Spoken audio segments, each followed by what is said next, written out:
Hello everyone, our presentation is called From Stagnation to Reform, Causes and the Expectation of Perestroika in Kazakhstan. In this video we will explore how Kazakhstan changed during the late Soviet period, from the time of stagnation in the 1970s and the early 1980s to the reform of Perestroika in the middle 1980s. We will discuss three main questions. What caused the stagnation and the need for reform? How did Perestroika start and develop in Kazakhstan? What were the social and cultural expectations of these reforms? This period was very important for Kazakhstan history. It prepared the country for independence and modern transformation. Let's start with the background, what the era of stagnation looked like.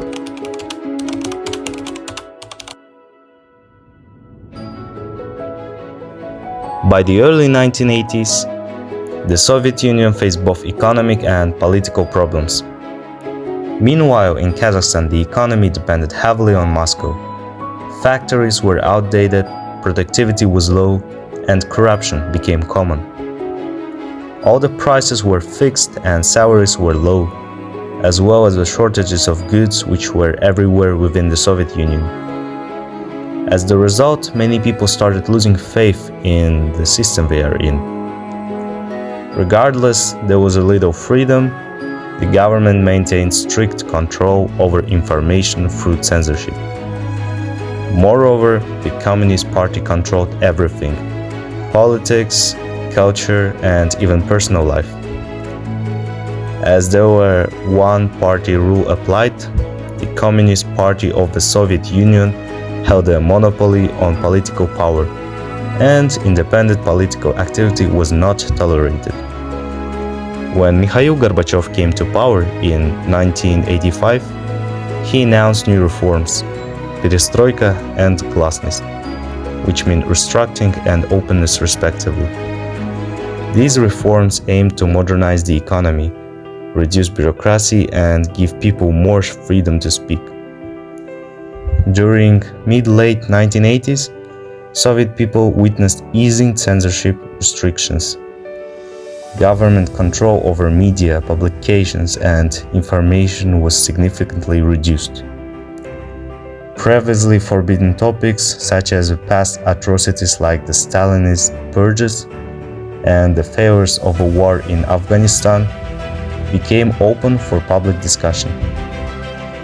In Kazakhstan, people had high hopes that these reforms would bring equality and local decision-making, but soon expectations and reality began to clash.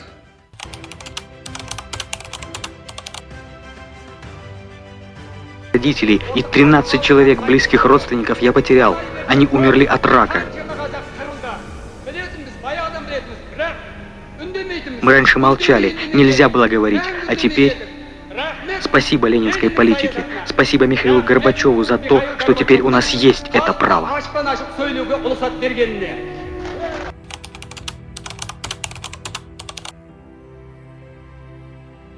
Now let's focus on two important artifacts from the time of Perestroika in Kazakhstan.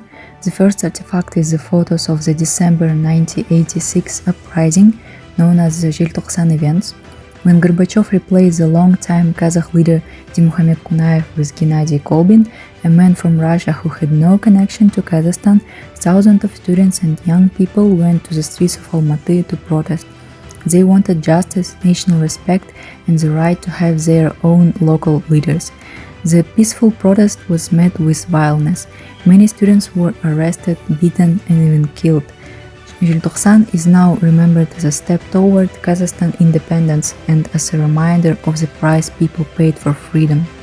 The second artifact is the 1986 issue of the newspaper Казахстанская Правда. It represented the official voice of that time, how the government wanted people to see Perestroika. The newspaper wrote about Gorbachev's reforms, economic restructuring, openness, and the promise of a better socialistic future.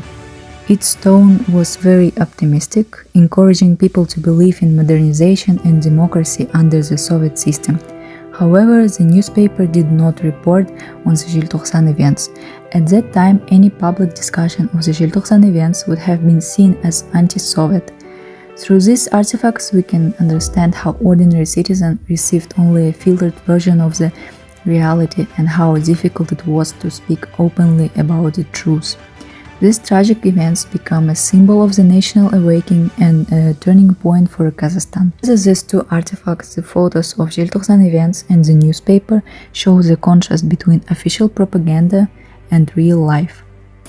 While the media promoted optimism and reforms, the street of the Almaty revealed people's pain, bravery and desire for national dignity.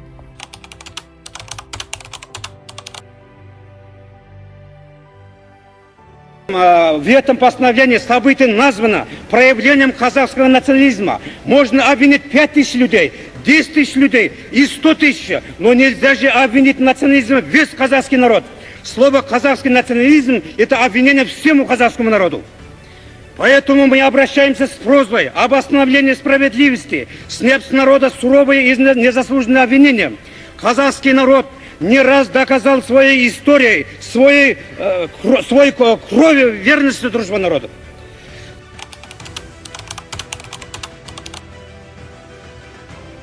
The Perestroika period changed Kazakhstan society in many ways. People started thinking more freely, discussing political issues, and expressing their national identity. Also, the reforms of Perestroika did not fully succeed. They helped to prepare Kazakhstan for future independence in 1991. The Желтоқсан events showed that Kazakh youth were ready to defend justice and national pride. Nevada Semipalatinsk anti-nuclear movement. This was a significant environmental and political movement led by the prominent Kazakh poet and activist Ужас Слейменов. The movement galvanized public opinion against the devastating environmental and health impact of the Semipalatinsk nuclear test site, which had been used for Soviet nuclear tests for decades. The movement succeeded in raising international awareness and played a major role in the eventual closure of the test site in 1991.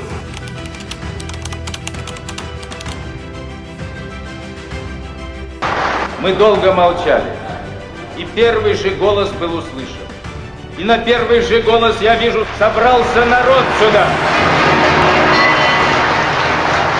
Я считаю, что мы сейчас должны организоваться в движение самое миролюбивое, самое мирное, самое интернациональное движение на земле.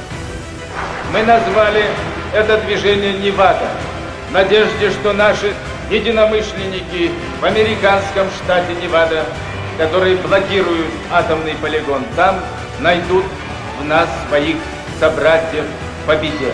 И если эти два движения объединятся, может быть, наш голос, поддержанный общественными организациями, народами нашей республики и страны, народами зарубежных стран, заставит правительство атомного клуба государств, который входит в атомный клуб, сесть наконец за стол переговоров и подписать соглашение об окончательном запрещении испытаний во всех сферах.